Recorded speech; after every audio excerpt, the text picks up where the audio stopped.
সন্তানকে মা বাবা জাগতিক শিক্ষা দিলে কি সন্তানের হক আদায় হবে নাকি দ্বীনি শিক্ষা দিতেই হবে? ভাইরে, জাগতিক শিক্ষা দিয়ে যদি মা বাবা মনে করেন যে ছেলে মেয়েকে পড়ালেখা করাইছি আমার দায়িত্ব পালন করছি, তাহলে তিনি ভুল ধারণার মধ্যে আছেন, ভুলের স্বর্গে বাস করছেন। মা বাবা সন্তানকে যদি দ্বীনি শিক্ষা না দেন, ইমানের শিক্ষা না দেন, আল্লাহর সাথে পরিচিত না করান, নীতি নৈতিকতার শিক্ষা না দেন, করোনাদিসের শিক্ষা না দেন, তাহলে মা বাবা তার দায়িত্ব যথাযথভাবে পালন করলেন না। এর জন্য কি আমাদের ময়দানে জিজ্ঞাসাবাদের মুখোমুখি হতে হবে।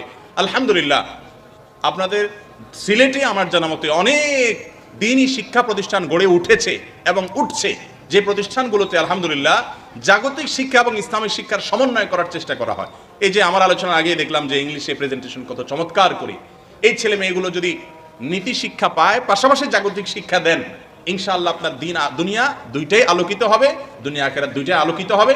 আর শুধু দুনিয়ার শিক্ষা দিবেন, তাহলে ওই কানাডা থেকে আপনার বাবার আপনার মৃত্যুর সংবাদ শুনে বলবে যে oh sad bad my dad is die, he is gone. হ্যাঁ, এইসব স্যাড ব্যাড ডাই ফাই এসব বলে টলে সে হাত চাত তুলে বসে থাকবে, ও শেষ।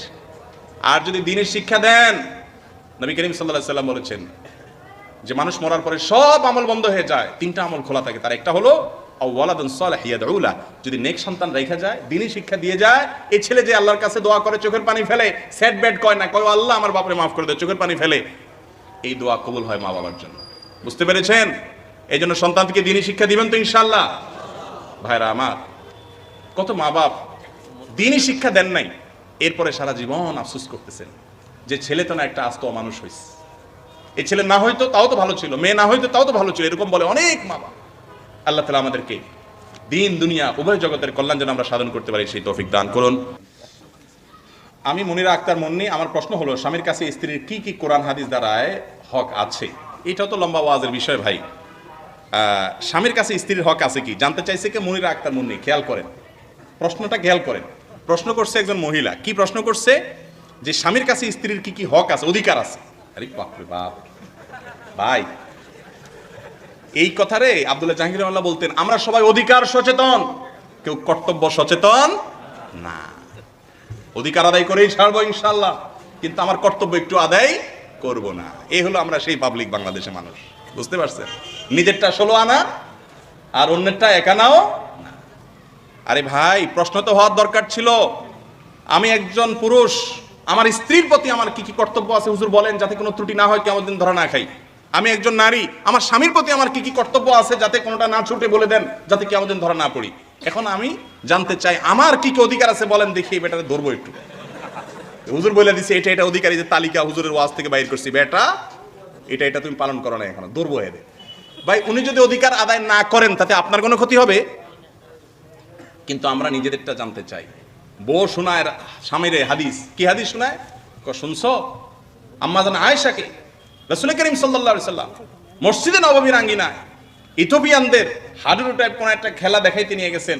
আম্মা জান আয়েশা বলেছেন, যতক্ষণ পর্যন্ত খেলা দেখতে দেখতে দেখতে দেখতে বিরক্ত হয়ে আমি না বলছি ইয়া রাসূলুল্লাহ আর দেখবো না, ততক্ষণ পর্যন্ত তিনি বসেছিলেন। ফাকদুরু কদরাল জারিয়াতি সিন্নি আল হাদিসাতি সিন্নি আল হারিসাতি আলাল্লাহ। এখন এর কথা বলার পর আয়েশা রাদিয়াল্লাহু তাআলা বলেছেন, ও দুনিয়ার পুরুষরা, খবরদার, যাদের একটু তরুণী স্ত্রী আছে, কম বয়স্কা স্ত্রী আছে, তাদের এই বিনোদনগুলোর দিকে একটু খেয়াল রাখিও। একেবারে তুমি গোমড়ামুখ হয়ে যাও না, বুড়ার মতো হয়ে যাও না, একটু একটু জোয়ান জোয়ান থাকিও, তাদের এই চাহিদাগুলো খেয়াল রাখিও। বই ওয়াজ শোনায় কারে? স্বামীরে। রাসূল এই হাদিস শোনায়, আসল তারা এই হাদিস শোনায়। আবার স্বামী ওয়াজ শোনায় বউরে কি জানো? রাসূল সাল্লাল্লাহু আলাইহি সাল্লাম বলেছেন, আল্লাহর পরে যদি জমিনে কারো সিজদা করা লাগতো, তাহলে স্বামীরে করা লাগতো। আমার পাওয়ার বুঝতেছো তুমি? হিসাব নিকাশ করে কথা বলিও।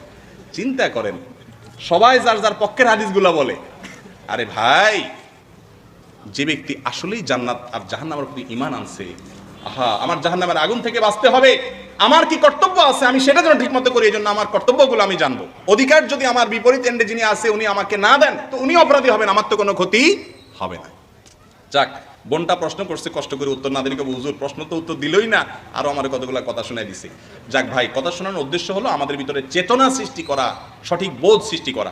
উত্তরে আমি সংক্ষেপে বলবো, একজন স্বামীর কর্তব্য হলো স্ত্রীর নিয়ম অনুযায়ী ভরণ পোষণের ব্যবস্থা করা, তাকে একটা কক্ষে থাকার ব্যবস্থা করে দেওয়া। তার কক্ষে যে কেউ যখন তখন হুটফট করে ঢুকবে এই সুযোগ, এই অধিকার কারণ নাই। তার প্রাইভেসি মেনটেন করতে যা দরকার সেটা ব্যবস্থা করতে হবে, তার শারীরিক যে চাহিদা আছে সেটা পূরণের সামর্থ্য অনুযায়ী চেষ্টা করতে হবে।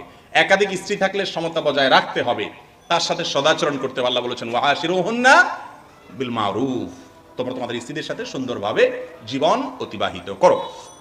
এই অধিকারগুলো স্বামীর, তাদের সাথে সদাচরণ করতে হবে, বরণ পোষণ দিতে হবে, শারীরিক চাহিদা পূরণ করতে হবে, এবং আরো যে সমস্ত বিষয় আছে সেগুলো খেয়াল রাখতে হবে। আল্লাহ তাআলা আমাদেরকে তৌফিক দান করুন। এক ভাই লিখেছেন, আমাদের মৃত্যু কি পূর্ব থেকেই অবধারিত থাকে যে আমাদের কিভাবে মৃত্যু হবে, নাকি আমাদের কর্মফল দ্বারা নির্ধারিত হয়?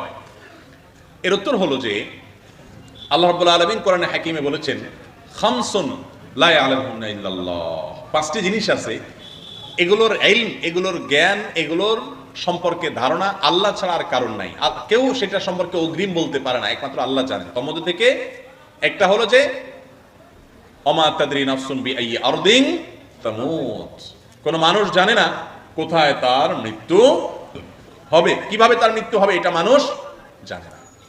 অনুমান করতে পারে, ধারণা করতে পারে, কিন্তু চূড়ান্ত নলেজ একমাত্র আল্লাহ তাআলার কাছে সংরক্ষিত। এখন কথা হলো, তাহলে আমাদের হায়াত কি সুনির্দিষ্ট, নাকি আমাদের ইবাদতের উপরে ভ্যারি করে? অর্থাৎ ইবাদত করলে হায়াত বাড়ে, ইবাদত না হলে হায়াত কমে, ব্যাপারটা এরকম কিনা? যদি ইবাদত করলে হায়াত বাড়ে, ইবাদত না করলে হায়াত কমে, এরকম হয়, তাহলে জাপানিদের গড় আয়ু আমাদের চেয়ে বেশি হওয়ার কথা না, কারণ তারা তো মুসলমানই না বেশিরভাগ। এত হায়াত পায় কেমনে? গড় আয়ু 85, 90, 80 এরকম কিভাবে? দেখুন, এই সম্পর্কে ইমাম ইবনুল কাইয়িম রাহিমাহুল্লাহ একটি রিওয়ায়াত পেশ করেছেন, কোন একটা কিতাবে, নামটা ভুলে গেছি আমি। রিওয়ায়াতটা হলো এই যে আল্লাহ রাব্বুল আলামিন মানুষের জন্য দুই রকমের হায়াত রেখেছেন। কয় রকমের হায়াত? একটা হলো চূড়ান্ত, আরেকটা হলো শর্তযুক্ত। ধরেন একজন মানুষের জন্য আল্লাহর পক্ষ থেকে হায়াতের বাজার আছে 50 বছর, আর শর্তযুক্ত হায়াত আছে 30 বছর, আরো মোটা 80 বছর। শর্তযুক্ত যেটা, সেটার ব্যাখ্যা কি? সেটার ব্যাখ্যা হলো, ধরুন তার অসুখ হলে যদি সে ওষুধ খায়, সে যদি প্রপার ট্রিটমেন্টটা করে, অমুক ডাক্তারের কাছে যায়, অমুক মেডিসিনটা নিতে পারে, অমুক কাজটা করতে পারে, অমুক নেকামলটা যদি করে, তাহলে তার এক্সটেনশন হবে এই পরিমাণ। কথা কি বুঝাতে পারছি? এইভাবে কিছু হায়াত হবে তার শর্তযুক্ত, আর কিছু হায়াত হলো চূড়ান্ত, ওইটা সে পাবেই।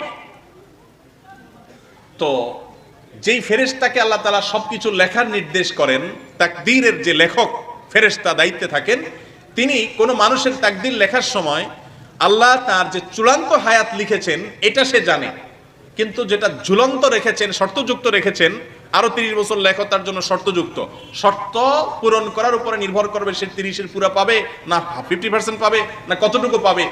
এই বিষয়ে ওই ফেরেশতা জানে না যে সে আসলে কতটুকু পাবে।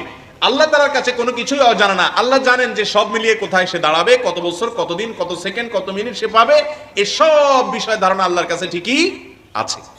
কথা কি বুঝাতে পারছি? এই বর্ণনা অনুপাতে দেখা যায় যে মানুষ যখন ভালো কাজ করে, নেক কাজ করে, যেমন একটা হাদিস আছে বুখারীতে, আপনারা অনেকে জানেন, শুনছেন হয়তো।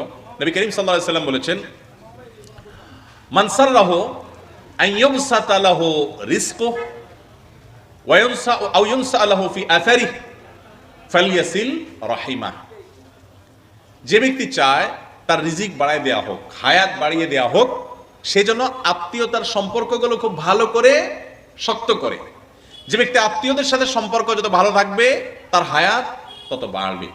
এই যে একটা আমল, এই আমলটা যখন কেউ করে, আল্লাহ তাআলা তার বিনিময়ে হয়তো যে এক্সটেনশন থেকে হায়াত দেয়, ওটার উপর ভিত্তি করে। আবার একইভাবে কেউ ট্রিটমেন্ট করালে, কোনো সুবিধা পেলে, তাকে হয়তো আল্লাহ হায়াত দিবেন। এটা হলো তাকদীরে গায়রে মুবরাম, বা মানুষের জীবনের হায়াতের ওই অংশ যেটা অচূড়ান্ত, আমাদের জন্য অচূড়ান্ত, ফেরেশতার কাছে অচূড়ান্ত, আল্লাহর কাছে অচূড়ান্ত বলতে কিছু নাই। আল্লাহর কাছে সবকিছুই কি চূড়ান্ত এবং পরিষ্কার। আপনি 50 প্লাস আরো 30 না প্লাস আরো 20 কোথায় গিয়ে দাঁড়াবেন আল্লাহ ঠিকই জানেন, কিন্তু ওই ফেরেশতা যিনি লিখছেন তিনিও জানেন না, আমরাও জানি না। কথা কি বুঝাতে পারছি? তাহলে মানুষের হায়াত চূড়ান্ত, আল্লাহর কাছে মানুষের হায়াত কি ভাই? চূড়ান্ত। তবে আমাদের অনেক কর্মের উপরে হায়াতের কিছু অংশ বাড়া বা কমাটা কি করে? নির্ভর করে। এই জন্য বিভিন্ন আমলের ব্যাপারে নবী করিম সাল্লাল্লাহু আলাইহি ওয়াসাল্লাম বলেছেন, এই আমল করলে হায়াত বাড়ে, ওই আমল করলে হায়াত বাড়ে। এই যে বাড়ার কথা বলেছেন, এটা হলো দ্বিতীয় প্রকারের হায়াত। কথা কি বুঝাইতে পারছি? অতএব এবার কোন অমুসলিম তিনি অনেক বেশি গড়ায়ু পেয়েছেন, বা অমুসলিম সমাজে মানুষ অনেক গড়ায়ু বেশি পায়, তো তারা ওই যে অচূড়ান্ত যেটা আছে, আল্লাহর ইলমে তো সবই চূড়ান্ত, সেটা যে প্যারামিটার সেটা অনুযায়ী তারা পেয়ে যাচ্ছে, সেজন্য তারা হায়াত বেশি পাচ্ছে। কিন্তু হায়াত বেশি পাওয়ার ভিতরেও কল্যাণ নাই, কম পাওয়ার ভিতরেও কল্যাণ নাই। কল্যাণ হলো হায়াত যেটুকু পেয়েছি সেটুকুর সদ্ব্যবহার করার মধ্যে। এই জন্য নবী সাল্লাল্লাহু আলাইহি ওয়াসাল্লাম আল্লাহর কাছে দোয়া করতেন, আল্লাহ আমাকে ততদিন আপনি বাঁচিয়ে রাখেন যতদিন আমার বেঁচে থাকার মাঝে আমার কল্যাণ আছে। আমাকে তখন মৃত্যু দিয়েন যখন আমার মরে যাওয়ার মধ্যেই কল্যাণ আছে। আমি তওবা করেছি, হালখাতা হয়ে গেছে, আমার হিসাব ক্লিন, এখন তওবা করার পর নতুন করে আর পাপ করা হয় নাই। এই অবস্থায় মৃত্যুবরণ করলে একেবারে আমি আমার ক্লিন প্রোফাইল নিয়ে আল্লাহর কাছে যেতে পারলাম। ভালো মৃত্যু কি ভালো মৃত্যু না বলেন? আবার একজন মানুষ তওবা করেছেন, ভালো হয়েছেন, আবার তওবা ভেঙে গেছে, করবেন করবেন করে করা হয় নাই, এর মধ্যে পাপ করতে করতেই মারা গেছেন। খারাপ মৃত্যু কিনা বলেন? এই জন্য নবীজি সাল্লাল্লাহু আলাইহি ওয়াসাল্লাম আল্লাহর কাছে দোয়া করতেন, আল্লাহ ততদিন আমাকে আপনি বাঁচিয়ে রাখেন যতদিন আমার বেঁচে থাকা আমার জন্য ভালো, আর তখন আমাকে মৃত্যু দিয়ে দিয়েন যখন আমার মরে যাওয়াটাই আমার জন্য কি হবে? ভালো হবে। আমরা অনেকে শুধুমাত্র দোয়া করি, আল্লাহ বাঁচায় রাখেন বাঁচায় রাখেন। 80 বছরের মুরব্বী আরো 10 বছর চায়, 100 বছরের মুরব্বী আরো 20 বছর চাই। চাওয়ার তো দোষে কিছু না ভাই।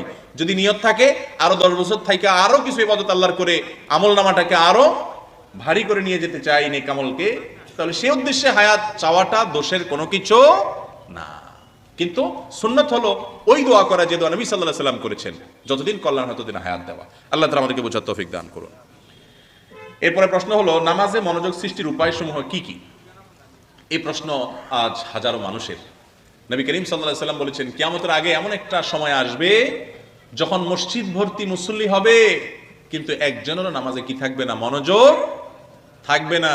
ইমাম সাহেবেরও মনোযোগ নাই, মুক্তাদিদেরও মনোযোগ নাই।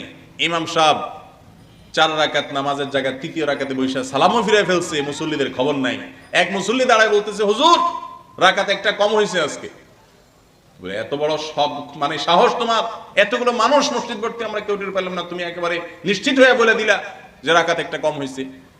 বলে, হুজুর একটা অবশ্যই কম হয়েছে, আমি দায়িত্ব নিয়ে বলতেছি, কারণ আমার দোকান 4টা, 4 রাকাতে 4টার হিসাব করি, আজকে একটার বাকি আছে, এখন একটা দোকানের হিসাব করা বাকি আছে হুজুর, অতএব নিশ্চিত আমি আপনি 3 রাকাত করছি। ভাইরা আমার, এই অবস্থান হয়ে গেছে আমাদের এখন সবার। অনেক ভাইরা আমাদের কাছে প্রশ্ন করেন, হাসির বিষয় না দুঃখের বিষয়, প্রশ্ন করে বলে, হুজুর নামাজের মধ্যে যখন রাকাত সংখ্যা নিয়ে ডাউট হয়, কত রাকাত পড়লাম, 3 না 4, 2 না 1 না 3, এটা নিয়ে যখন সন্দেহ হয় তখন হিসাব করি প্রথম রাকাতে কার কথা চিন্তা করছিলাম জানি, দ্বিতীয় রাকাতে জানি কিসের কথা চিন্তা করছিলাম। এইগুলা দিয়ে আমি হাতড়ানোর চেষ্টা করি, ধরার চেষ্টা করি রিয়েল কোনটা।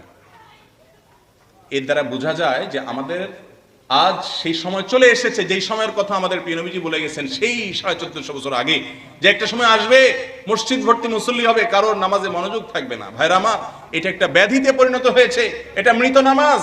যে নামাজে মনোযোগ নাই, যে নামাজে আল্লাহকে আপনি নিবেদন করতে পারেন না, আল্লাহকে অ্যাড্রেস করতে পারেন না। ভাইরা, নামাজের মধ্যে কি হয় জানেন? নামাজ হলো মুনাজাত। নামাজটা কি রে ভাই? মুনাজাত। মুনাজাত, হ্যাঁ, যে মুনাজাত আমরা চিনি, এই যে আল্লাহর সাথে মুনাজাত করি, ওইটাই নামাজের মধ্যে হয় মূলত। সহিহ মুসলিমের হাদিসে আসছে, নবী করিম সাল্লাল্লাহু আলাইহি ওয়াসাল্লাম সালাতকে বলেছেন, সালাত এটা হলো মুনাজাত মা আল্লাহ, আল্লাহর সাথে এটা মুনাজাত হয়। মুনাজাতের বাংলা অর্থ হলো কানাঘুষা করা। কি করা ভাই? ফিসফিস করে কানাঘুষা করা। গোটা নামাজ জুড়ে আল্লাহর সাথে বান্দা কথা বলে, কথা বলে। আপনি দেখেন তো পুরো নামাজের যে কথাগুলো, এই সবগুলো আল্লাহকে অ্যাড্রেস করে, আল্লাহকে সম্বোধন করে আমরা কথা বলছি, আল্লাহর সাথে কথা বলছি। আমরা সুবহানাকাল্লাহুম্মা পড়তেছি শুরুতে, সুবহানাকাল্লাহুম্মা, হে আল্লাহ আপনার পবিত্রতা জ্ঞাপন করছি। এই যে আপনার, এটা আল্লাহকে অ্যাড্রেস করে বলতেছে। ইয়্যাকা না'বুদু, সূরা ফাতিহা বলছে আল্লাহ আপনার ইবাদত করছে, আল্লাহকে অ্যাড্রেস করতেছে। রুকু থেকে উঠে বলতেছে রব্বানা লাকাল হামদ রাব্বানা ওয়া লাকাল হামদ, হে আমার রব আপনার জন্য প্রশংসা, এই যে আল্লাহকে অ্যাড্রেস করতেছে, সম্বোধন করা হচ্ছে। সিজদা থেকে উঠে আবার দোয়া করছে সে, রব্বিগফিরলি ওয়ারহামনি, হে আমার রব আপনি আমাকে মাফ করেন, এই যে আল্লাহর সাথে কথা বলছে। শেষ বৈঠকে আত্তাহিয়াতুতে বলতেছে ইয়্যাকা না'বুদু, আসসালামু আলাইকা আইয়ুহান নবী ওয়া আলা ইবাদিল্লাহিস সালিহিন, আত্তাহিয়াতু লিল্লাহি ওয়াস সালাওয়াতু ওয়াত তাইয়্যিবাত, আল্লাহর জন্য সমস্ত প্রশংসা, আল্লাহর জন্য সমস্ত তাহিয়া নিবেদন করছে। দুরুদের মধ্যে পড়ছে আল্লাহুম্মা সাল্লি আলা মুহাম্মদ, আল্লাহুম্মা বারিক আলা মুহাম্মদ। আল্লাহ, এই যে আল্লাহকে বলছে, কথা বলছে, আল্লাহ আপনি মুহাম্মদের প্রতি রহমত নাজিল করেন। দোয়া মাসুরে পড়তেছে আল্লাহুম্মা ইন্নী যালামতু নাফসি যুলমান কাসীরা ফাগফিরলি ফাইন্নাহু লা ইয়াগফিরুয যুনুবা ইল্লা আনতা, আল্লাহ আমাকে মাফ করে দেন। এই যে আল্লাহর সাথে কথা বলতেছে।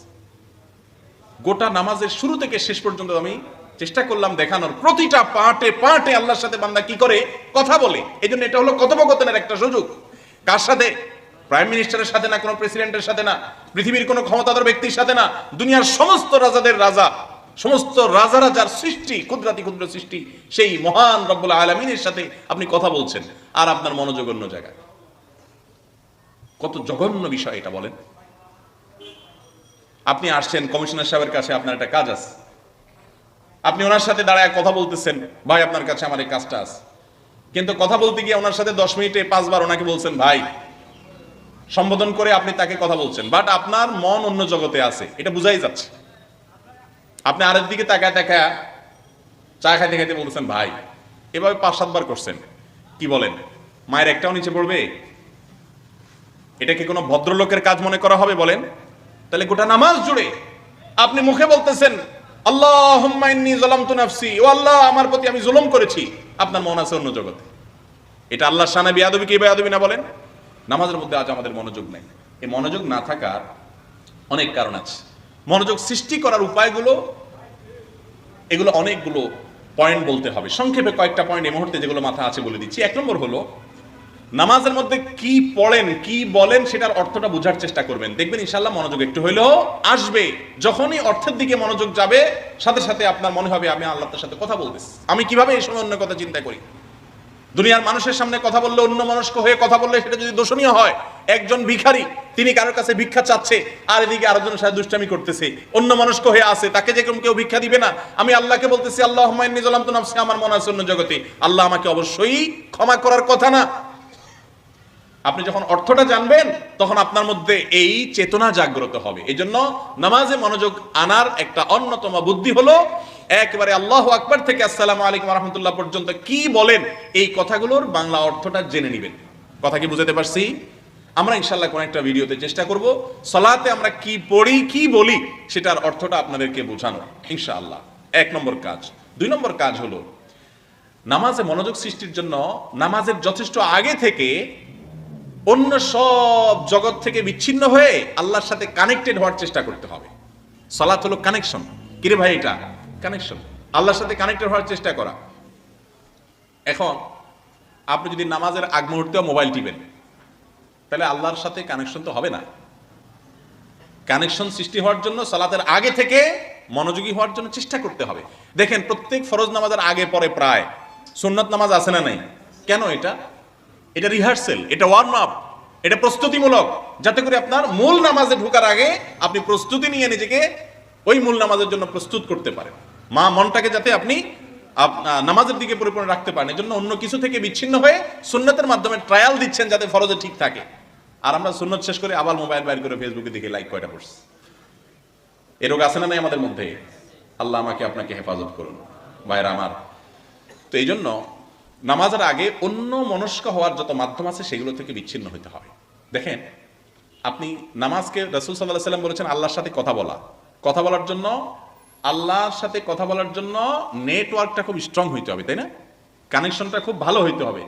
কানেকশনটা যদি ওই যে 2 দাগ 1 দাগ উঠে আর নামে এরকম করে, অথবা দাগ একটাও না থাকে, শুধু 0 0 ডট ডট থাকে, তাহলে আল্লাহর সাথে কানেকশন হবে?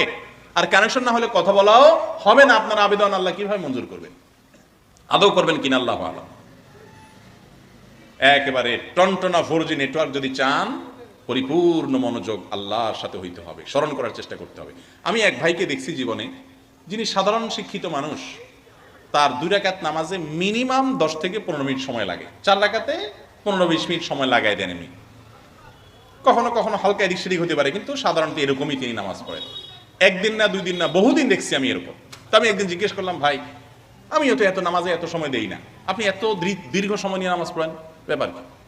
একবার আমার অফিসে আসছে উনি, তো আমরা নামাজ শেষ করে সবাই চলে আসছি অফিসে, উনি এখনো আসেন না, অনেক পরে আসছে। আমি বললাম ভাই অনেক নফল টফল পড়ছেন মনে হয়? না ভাই, জোহরের পরে তো 2 রাকাত সুন্নতি পড়ছি শুধু। আরে ভাই 2 রাকাত সুন্নতি এত সময় আমরা তো পড়ে চলে আসছি যে কখন? তখন তিনি আমাকে বললেন, ভাই আমি ব্যবসায়ী মানুষ, তো ব্যবসা বাণিজ্যটা খুব ভালো বুঝি, এবাদতটাকেও সেভাবে বোঝার চেষ্টা করছি যে আমার লস না হয়, পুরোপুরি লাভ হয়। তো সেই জন্য আমি নিজের সাথে সংগ্রাম করি গোটা নামাজের মধ্যে। কিভাবে সংগ্রাম করেন? উনি বলেন যে দাঁড়ানোর পর সূরা কিরাত পড়তেছি, হঠাৎ করে আমার কোনো ব্যবসার দিকে, কোনো ধান্দার দিকে মন চলে গেছে। তো এক সময় তো সেন্স ফিরে আসে যে আরে আমি নামাজের মধ্যে কি মনে করতেছি। যখনই সেন্স ফিরে আসে, সাথে সাথে আমি নিজেকে ভৎসনা করি না, পরিপূর্ণ কানেকশন আল্লাহর সাথে আমার হয়ে গেছে, কথা চলতেছে আল্লাহকে আমি আনতা আবুদাল্লাহ কান্নাকা তারাহু ফাইল্লাম তাকুন তারাহু ফাইন্নাহু ইয়ারাক, হাদিসে আসছে এমন ভাবে ইবাদত করো আল্লাহকে তুমি দেখছো। আমি ওই রকম মন নিয়ে যে আল্লাহকে আমি সামনে পেয়ে এখন নিবেদন করছি আলহামদুলিল্লাহি রাব্বিল আলামিন, এরকম মন আমার মধ্যে তৈরি হওয়ার আগ পর্যন্ত আমি রুকুতে যাই না, ওই পড়তেই থাকি আয়াত বারবার। এরপরে যখন আমার কাছে স্যাটিসফ্যাকশন হয় যে না আমি এখন আল্লাহর সাথে ফুল কানেক্টেড হয়ে আল্লাহকে একেবারে সামনে হাজির রেখে আল্লাহকে নিবেদন করলে যেরকম করা যায় ওই রকম মন নিয়ে করা হয়ে গেছে আমার, সূরা ফাতিহা পড়া, অন্য সূরা মিলানো, এবার আমি আল্লাহ করে রুকুতে যাই। রুকুতে যাই আবার ওই একই কাহিনী, আমি তো সুবহান রাব্বিল আযীম শুরু করি, শয়তান আমাকে নিয়ে যায় আরেক জায়গায়, আবার সেখান থেকে কান ধরে নিয়ে যায় আরেক জায়গায়, এক এক জায়গায় নিয়ে যায়, ফেসবুকে নিয়ে যায়, ইউটিউবে নিয়ে যায়, অমুক জায়গায় নিয়ে যায়, তমুক দোস্তর বাড়িতে নিয়ে যায়, শয়তান শুধু কান ধরে ঘুরাইতে থাকে। আর আমিও নাছোড় বান্দা, রুকু থেকে আজকে উঠতেছি না, কারণ রুকুর তাসবিহ যদি কেউ 2 ঘন্টা ধরে পড়ে কোনো সমস্যা আছে? কোনো সমস্যা নেই, মাসআলাগত কোনো অসুবিধা নাই। কেউ যদি 200 বার 2000 বার রুকুতে তাসবিহ পড়ে তাও নিষেধ নাই। তো আমি পড়তে থাকি এবং গোয়ার ধরি, শয়তান তুই আমারে ঘুরাইছস, তুই আবার ফেরত আনবি। আমি আল্লাহর সাথে কানেক্টেড হওয়ার আগ পর্যন্ত আমার মনে স্যাটিসফ্যাকশন হবে যে আমি আল্লাহকে সুবহান রাব্বিয়াল আযীম, হে আমার মহান রব, আপনার পবিত্রতা জ্ঞাপন করছি, এটা রবকে আমি সরাসরি বলছি, এরকম মানসিকতা মনে তৃপ্তি হওয়ার আগ পর্যন্ত আমি রুকু থেকে মাথা তুলব না, আমি গোয়া ধরে পড়ে থাকি। এরপরে রুকু থেকে উঠার পর আবার আমি দাঁড়িয়ে আল্লাহকে আল্লাহর ইবাদত করছি, দাঁড়িয়ে সেজন্য দাঁড়িয়ে আমি অপেক্ষা করি, দীর্ঘ সময় অপেক্ষা করি। রব্বানা ওয়ালাকাল হামদ হামদান কাসীরান তাইয়িবান মুবারাকান ফীহি, না মন অন্যদিক চলে গেছে, আবার হামদান কাসীরান তাইয়িবান মুবারাকান ফীহি। এরপরে সিজদায় যাই, আবার সিজদায় একই যুদ্ধ চলে, আরে ये কুস্তি তো হয় আমার ভর কি, কবি ও দবালে কবি তু দবালে। শয়তানের সাথে লড়াই তো চিরকালের, কখনো কুস্তিতে সে আপনাকে হারাবে, আপনি তাকে আবার হারাবেন। এক রাকাতে নামাজে সে মনোযোগ নষ্ট করছে, দ্বিতীয় রাকাতে সুদে আসলে উঠাই ফেলবেন, আরো বেশি করে মনোযোগ দিয়ে চোখের পানি ফেলে এমন ভাবে নামাজ পড়বেন ইবলিস বেইজ্জত হয়ে যাবে। এটাই না মুসলমানের কাজ, কিন্তু আমাদের সেরকম নামাজ পড়া হয় না। তো নামাজে মনোযোগ সৃষ্টি করার জন্য ইবলিসের সাথে এরকম লড়াই করতে হবে। প্রস্তুত আছেন তো ইনশাআল্লাহ? আমি প্রায় সময় বলি ভাই, ইবাদতের স্বাদ এমন এক জিনিস, একবার যদি পান দুনিয়ার সমস্ত স্বাদ তুচ্ছ মনে হবে। অনেক বড় বড় শিল্পপতি দেশের আমি পেয়েছি, জাতীয় পর্যায়ে বড় বড় ব্যবসায়ী পেয়েছি, যারা ব্যক্তিগতভাবে আমাকে বলেছে হুজুর দুনিয়ার কোনো স্বাদ আমাদের আর দেখতে বাকি নাই, আল্লাহ তাআলা সব স্বাদ আস্বাদন করার সুযোগ দিয়েছেন, হালালটা তো করছি আল্লাহ মাফ করুক, হারামটাও বহুত আস্বাদন করছি, কিন্তু যখন আল্লাহর ইবাদতের স্বাদ পেয়ে গেছি, এখন রাত 12টায়ও যদি শুই, ওই তাহাজ্জুদের সময় উঠে একটু চোখের পানি না ফেললে, একটু বিড়বিড় করে আল্লাহর সাথে কথা না বললে সারাটা দিন ভালো লাগে না। ইবাদতের স্বাদ এমন এক জিনিস ভাই, সব তুচ্ছ মনে হবে। তো আল্লাহ তাআলা আমাদের নামাজে মনোযোগী হওয়ার তৌফিক দান করুন। তাইলে নামাজে মনোযোগী হওয়ার জন্য প্রথম বলছিলাম কি, যে নামাজে মনোযোগী হওয়ার জন্য কি কি পড়ছেন সেগুলোর অর্থ বোঝার চেষ্টা করবেন। দ্বিতীয় বলছি, নামাজের আগে থেকে অন্য সকল জগতের সাথে সম্পর্ক ছিন্ন করে মোবাইল টোবাইল টিপি বন্ধ করে মসজিদে ঢুকে একবারে ফুল টাইম আল্লাহকে দিবেন। নাম্বার 3, নামাজ এটাতে মনোযোগ আনার জন্য নিজের সাথে নিজে সংগ্রাম করবে। মনোযোগ আসার আগ পর্যন্ত আমি রুকু করব না, 4 রাকাত সুন্নাত পড়ছি, মনোযোগ ভালো করে হয় নাই, আবার পড়ব, সমস্যা আছে? নফলের নিয়তে পড়লাম, অসুবিধা আছে কোনো? যাতে করে শয়তান রসওয়া হয়, বেইজ্জত হয়, এই চেষ্টা চালাতে হবে। নামাজের মনোযোগ সৃষ্টির 33টা উপায় শেখ আব্দুল আজিজ বিন আব্দুল্লাহ বিন বাজ রাহিমাহুল্লাহ, সৌদি আরবের সাবেক গ্র্যান্ড মুফতি, তিনি তার এক আর্টিকেলে লিখেছেন, এটা আমি অনুবাদ করছি, বাংলাদেশের সমকাল সহ কয়েকটা পত্রিকা ছাপছে, এখন গুগলে সার্চ দিলে পাওয়া যাইতেও পারে, নামাজের 33টা উপায় দেখে নিতে পারেন। আমি সংক্ষেপে কয়েকটা উপায় বললাম, এগুলো অ্যাপ্লাই করে দেখতে পারেন, প্রয়োগ করে দেখতে পারেন।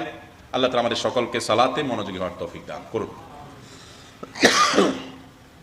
আমার একটা প্রশ্ন ছিল, এখন বিদেশে যাওয়ার জন্য যে সবাই কন্ট্রাক্ট ম্যারেজ করে, এটা কি ইসলামে জায়েজ আছে? ভাই, কন্ট্রাক্ট ম্যারেজ বিদেশে যাওয়ার জন্য করা হয়, সিলেটে একটু বেশি, তাই না? সিলেটে ভাইরা লন্ডনে যাওয়ার জন্য মিছামিছি বিয়ে, ওখানে যাওয়ার পর আবার যে সেই, এই রাস্তা সারা দেশেই কম বেশ হয়, যেহেতু ইংল্যান্ডে সিলেটের মানুষ একটু বেশি, বাংলাদেশের উন্নতি অগ্রগতির জন্য সে ভাইদের ভূমিকা অনন্য, মাশাআল্লাহ, আল্লাহ তাদের উত্তম বিনিময় দান করুন। কিন্তু ভাইরা আমার, অন্যায় ভাবে এই 2 নম্বরই পথে বিদেশ যাওয়া জায়েজ নয়। মুসলমান কখনো 2 নম্বর হবে না। 2 নম্বর বুঝেন, ভিতরে একটা বাইরে একটা, চালাকি বাটপারি চিটারি, এটা হলো চিটারি ভাই। রাগ করেন আর যাই করেন, মাসলাত আমার সত্যটা বলতে হবে নাকি? দুপুরে ভালো করে খাওয়া দাওয়া করাইছেন, এমদাদ ভাইয়ের বাসায় ছিলাম, উনি আমার খুব ঘনিষ্ঠ বন্ধু মানুষ, আমাদের কমিশনার সাহেবের খুব ঘনিষ্ঠ বন্ধু মানুষ। তো তো এখন সেদিকে তাকায় আমি যদি বলি যে মাসালা সিলেটি ভাইদের বিরুদ্ধে গেলে বলবো না, তাহলে আল্লাহর কাছে মাইর খাইতে হবে না? আমিও বাঁচি, আপনারাও বাঁচেন। যুবক ভাইয়েরা যারা লন্ডন যাওয়ার জন্য সিরিয়াল ধরে বসে আছেন, সলিড কোনো সঠিক পদ্ধতি থাকলে যান, দাওয়াতের নিয়তে যান, সঠিক নিয়তে যান। কিন্তু ভাই, এই কন্ট্রাক্ট ম্যারেজের নিয়তে যদি যান, এটা গুনাহ হবে। কারণ আসলে আপনি বিয়ে করছেন না, আপনি সেই সরকারকে প্রতারণা করছেন, কাগজের মধ্যে লিখছেন আমরা স্বামী স্ত্রী, আসলে আপনি স্বামী স্ত্রী না, তাহলে মিথ্যা হলো না? নবী করিম সাল্লাল্লাহু আলাইহি ওয়াসাল্লাম বলেছেন, মান গাশশা ফালাইসা মিন্না, যে ব্যক্তি মানুষকে ধোঁকা দেয়, চিটারি করে, বাটপারি করে, আছে একটা দেখায় আরেকটা, সে আমার উম্মত হতে পারে না। তাহলে এখানে প্রতারণা হয় কি হয় না বলেন? আপনি স্বামী স্ত্রী না, কিন্তু বলছেন স্বামী স্ত্রী। হ্যাঁ, অনন্য উপায়, বিপদ হয়ে গেছে, এখন স্বামী স্ত্রী বললে বাঁচার উপায় আছে, আর না হলে জীবন হুমকির মুখে, চরিত্র হুমকির মুখে। সেইখানে একটু ঘুরায় বলা যায় আছে। ইব্রাহিম আলাইহিস সালাম মিশরের সেই জালিম শাসকের হাতে যখন পড়েছেন, তখন স্ত্রীকে বলছেন আমার বোন, তাও আবার এ অর্থে যে সব আদম সন্তানিত ভাই বোন। এইটুক ঘুরে বলা যায় যাচ্ছে জীবন বাঁচার দরকার হলে। আপনি তো লন্ডনে যাওয়ার সাথে জীবন বাঁচানোর সম্পর্ক নাই। আর এখানে ঘুরে বলা না, এখানে ডাহা মিথ্যা কথা, যার কারণে এটা বলার কোনো সুযোগ নাই। আপনি মেয়েকে বিয়ে করেন নাই, জীবনে করার কোনো চিন্তাও নেই, প্ল্যানও নেই, তাইলে তারপরে বলতেছেন না এটা আমার বউ, আমার ভিসা দাও, আমার বউ আমার ইনভাইট করছে।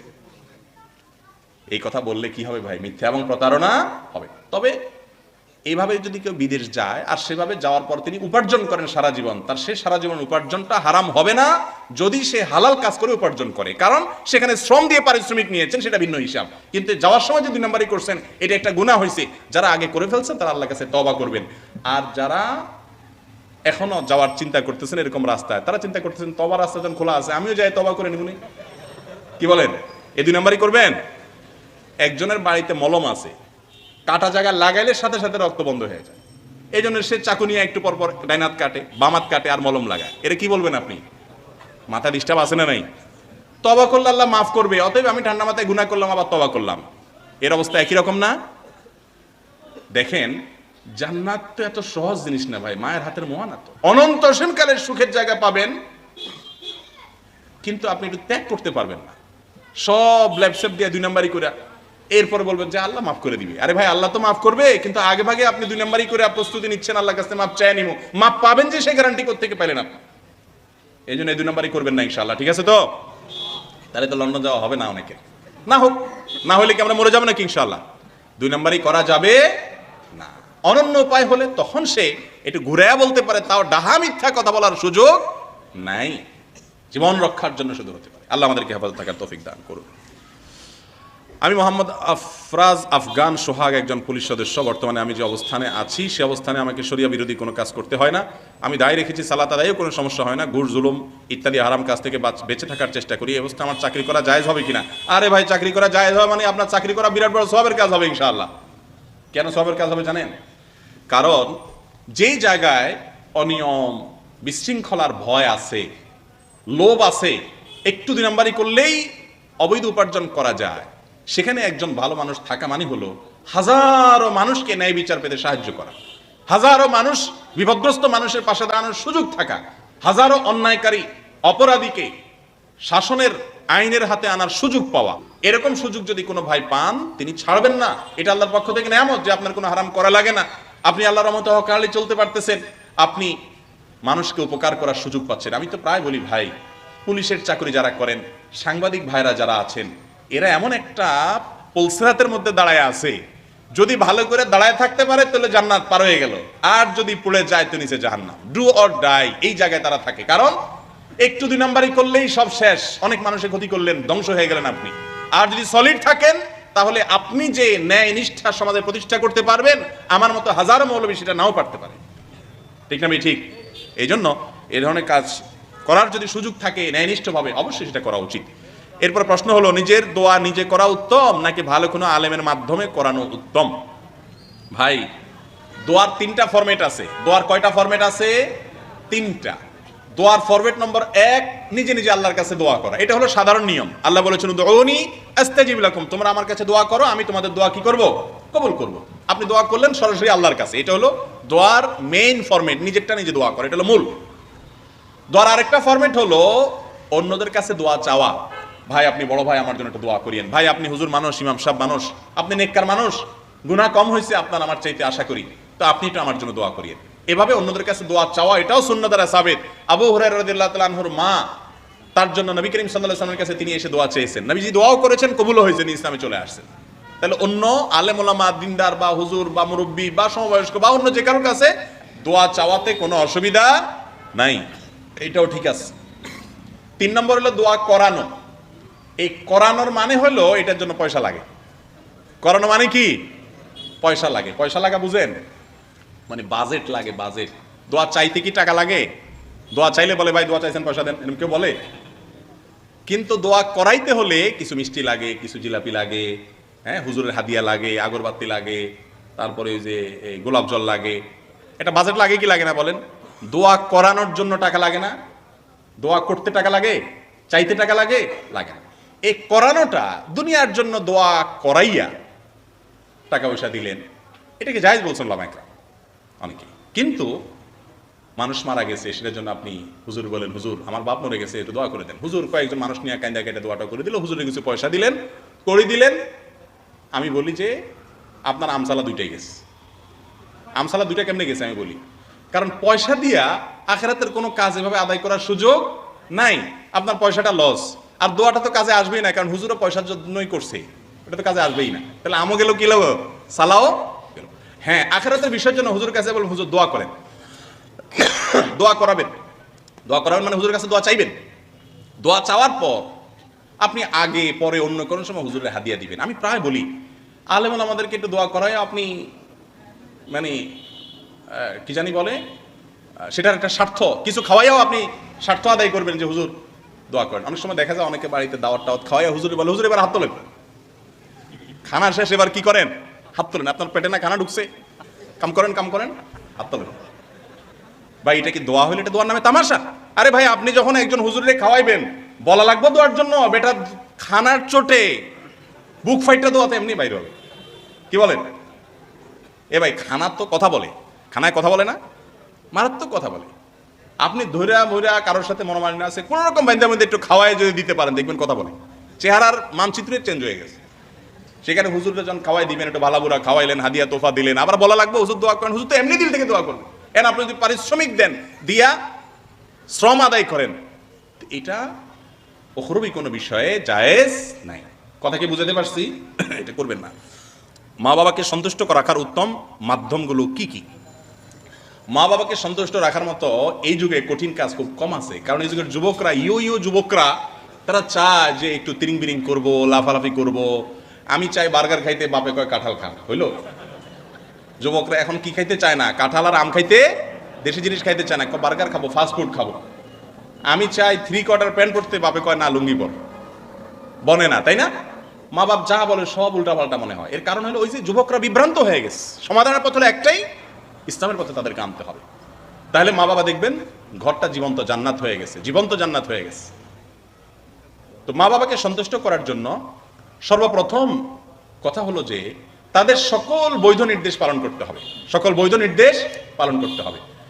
আব্দুল ইবনে আব্বাস রাদিয়াল্লাহু তাআলা বলছেন, তুমি বসে আছো, তোমার গায়ে ধুলা ময়লা লাগছে, তোমার বাপ সামনে বসে আছে, মা সামনে বসে আছে, এরকম করে জামাটা ঝাড়া দিলা তাদের সামনে, জামাটা পরিষ্কার করার জন্য। তারপরও তুমি উকুকুল ওয়ালিদাইনের গুনাহে লিপ্ত হলা, তুমি মা বাবার অবাধ্য সন্তান হয়ে গেলা এই কাজের মাধ্যমে। সেখানে আল্লাহ বলছেন, ফালা তাকুল্লাহুমা উফফিন ওয়ালা তানহারহুমা। আল্লাহর ভাষাটা দেখেন। আল্লাহ বলছে, ইম্মা ইয়াবলুগান্না ইনদাকাল কিবারা আহাদুহুমা, তোমার মা বাবা দুজনের একজনে অথবা দুইজনে যদি বুড়া হয়ে যায়, বৃদ্ধ হয়ে যায়, তাহলে তোমার তাদের সাথে এমন আচরণ করো না যে তারা কষ্টের সময় কোনো আহ উফ শব্দ বলে বা উফ এরকম বিরক্ত, উফ বলিও না, বিভিন্ন ব্যাখ্যা আছে এটা। যাই হোক, বৃদ্ধ হলে তারপরে বলিও না, আল্লাহ এটা কেন বলছেন? তার মানে জোয়ান থাকতে মা বাবার সাথে বেয়াদবি করা যাবে? আরে না, জোয়ান থাকতে তো বেয়াদবি করবেন না, আপনি এমনি সুইচের মতো সোজা, কারণ এক এক থাপ্পড়ে দাঁড়িয়ে যাবেন আর বামে যাবেন। বাপে জোয়ান আছে, মাও জোয়ান আছে, ঠিক না? ঠিক উল্টা পাল্টা করবেন, গাটা ধরে করবে, বাইরে যা, যেদিকে রাস্তা দেখ চল, ঠিক না? বুড়া হওয়ার পরে এখন আপনি মাস্তান হয়েছেন, মাতবর হয়েছেন, পয়সা করি কামান, দিনকাল ভালো। ওই বেচারা বুড়া হয়ে গেছে, বুড়ি হয়ে গেছে, এখন আপনার মাতবরির সময় আরে চুপ করো, বসো। বেচারা কিছু বলার নাই, চুপ করা ছাড়া, ঠিক না? ঠিক। এই জন্য আল্লাহ বলছেন, বার্ধক্যে যখন যাবে মা বাবা, তখন তাদের সাথে সদাচরণ করবে। তখনকার সদাচরণটা হলো আসল সদাচরণ। কেন ভাই? কারণ জানেন, কারণ এই টাইমে সদাচরণ করা কঠিন। এক তো হলো আপনি তখন স্বাবলম্বী, আপনার তখন পাওয়ার আছে। আরেকটা কারণ আছে, সেটা হলো ভাই, মা বাবার কথা নিজেরা যখন একটু পড়ালেখা করবেন, পয়সা করি হবে, দুনিয়ার লাল নীল দেখবেন, আপনি নতুন জেনারেশনের তিনি ওল্ড জেনারেশনের, আগের জেনারেশনের, তখন আপনার কাছে তার সবকিছুই অযৌক্তিক মনে হবে। মনে হবে দুধ আব্বা কি বলে এগুলা, মা কি বলে এগুলা, ওনারা এই জগৎ সম্পর্কে খবর রাখেন না, সবকিছু এলোমেলো মনে হয় না।